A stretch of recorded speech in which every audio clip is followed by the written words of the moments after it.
Hit TV YouTube channels లో మీ వ్యాపార ప్రకటనలకు మరియు ప్రమోషనల్ ఇంటర్వ్యూస్ కోసం వెంటనే సంప్రదించండి. మీరు చాలా వైలెంట్ అని విన్నా. మీ ఫ్యాన్స్ చెప్పారు మేఘనా జోలికి వెళ్తే అంత ఈజీ కాదు అన్నారు. అంత సైలెంట్గా ఉన్నారు. కొన్ని చోట్ల అన్ని చోట్ల కాదు కదా. అంతే అంటారా?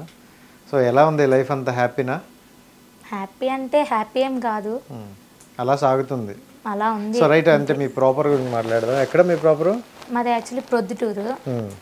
ఫ్యామిలీ చిన్నప్పటి నుంచి ఇక్కడే రాజంపేటలోనే వచ్చేసాం, అందరం వచ్చేసాం. Okay okay. సో కడప దగ్గరలో రాజంపేట, కడప దాటి వెళ్ళాలి Proddatur. So welcome to Hyderabad. Thank you.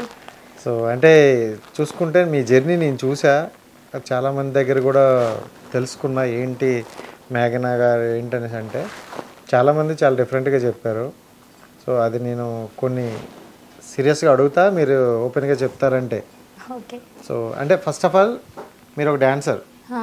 Dancer అంటే చాలామంది మంచి వాల్యూ ఇస్తారు, బట్ మీరు చేసే డాన్సులకి అంత వాల్యూ లేదు.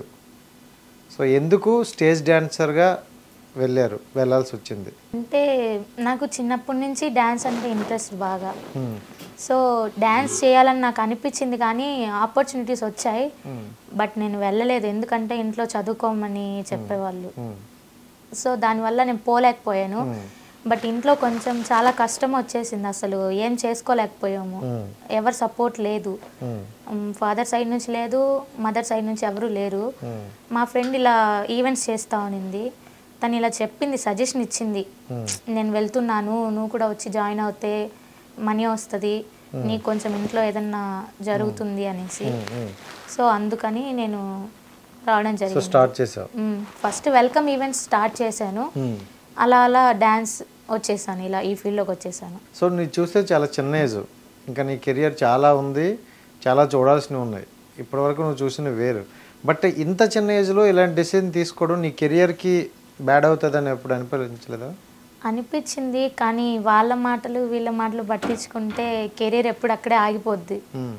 నాకైతే అనిపించింది స్టార్టింగ్లో. అందరూ అనుకునే వాళ్ళు, మా మమ్మీ వాళ్ళు కూడా, మా పెద్దమ్మ వాళ్ళు అన్నారు, చాలా మాటలు అన్నారు, ఇలా వెళ్తుంది అమ్మాయి, బయటికి పంపించడం అంత అవసరమా, ఈ ఏజ్లో బయట చాలా మంది చాలా రకాలుగా అనుకుంటారు, ఈ జనరేషన్లో తెలిసింది కదా.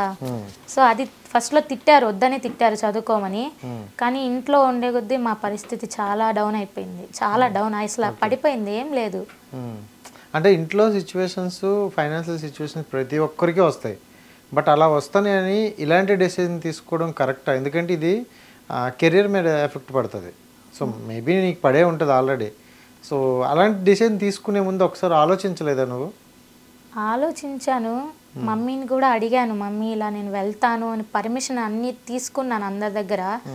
మమ్మీ ఏమందంటే, నీ ఇష్టమ్మా, నీ లైఫ్ అది, కానీ చదువుకుంటే లైఫ్ ఉంటుంది, 10 మందిలో వాల్యూ ఉంటుంది అని చెప్పారు.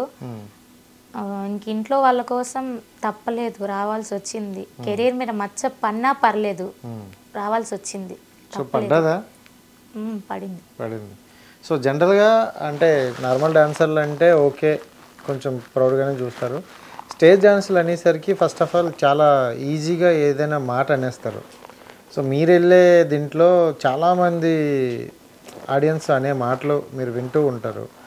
సో అన్ని మాటలు వింటూ మీరు మళ్ళీ ఆ పర్ఫార్మెన్స్ చేయడం అవసరమా అంటే అదే ఇప్పుడు చెప్పాను కదా, వాళ్ళ మాటలు మేము వింటూ ఉంటే అది ఎప్పుడు మనం పైకి రాలేము. సో ఇంట్లో నాకు ఎన్ని ప్రాబ్లమ్స్తో నేను వస్తున్నానో కింద చూసే వాళ్ళకి ఎవరికి తెలియదు, ఇప్పుడు చూసే వాళ్ళకి కూడా ఎవరికి తెలియదు నేను ఎన్ని ప్రాబ్లమ్స్తో వస్తున్నాను అనేసి. వాళ్ళు అంటూ ఉంటే మనం పట్టించుకుంటే అక్కడే ఆగిపోతాం, మమ్మల్ని వాళ్ళు పెట్టి చూసుకోరు కదా. సో అది ఆలోచించి నేను వచ్చేసాను. ఓకే, నా డ్రీమ్, నా గోల్ అన్నీ వదిలేసుకున్నాను. అండ్ ఇందులోకి వెళ్ళినప్పుడు చాలామంది అక్కడ ఉండేవాళ్ళు, ఒక అమ్మాయిలు వచ్చి డ్యాన్స్ చేస్తారంటే వాళ్ళు వేరే ఇంటెన్షన్తో కూడా చూస్తారు.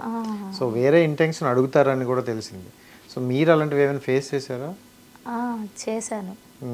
ఏం చెప్పారు రిటర్న్? అంటే వాళ్ళు డైరెక్ట్గా, అంటే వాళ్ళు ఇండైరెక్ట్గా అడిగారు.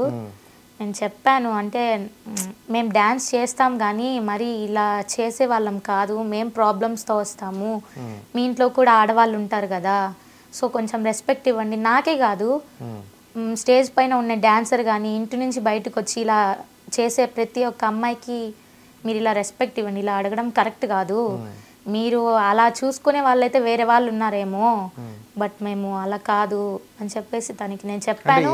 ఏమని అడిగేవాళ్ళు జనరల్గా? అంటే మీరు మనీకి వస్తారా అలా అడిగాడు. నేను ఇలా చెప్పగానే ఏం డిస్టర్బ్ ఏం చేయలేదు, కామ్ అయిపోయారు. అంటే మీ ఏజ్ చెప్పారు వాళ్ళకి అట్లీస్ట్? ఇలాగే చెప్పాను, అంటే మీ ఇంట్లో కూడా ఉంటారు కదా, మేమేం ఊరికే బయటకు వచ్చి డాన్స్ చేయట్లేదు అది చెప్పాను. సో వాళ్ళు కామ్ అయిపోయారు. వాళ్ళకి అర్థం చేసుకొని వెళ్ళారో లేకుంటే ఏమో తెలియదు, వెళ్ళిపోయారు. ఒకసారైనా ఇంకా ఎప్పుడైనా టర్న్ అయ్యాయి? ఒకసారి అయ్యింది.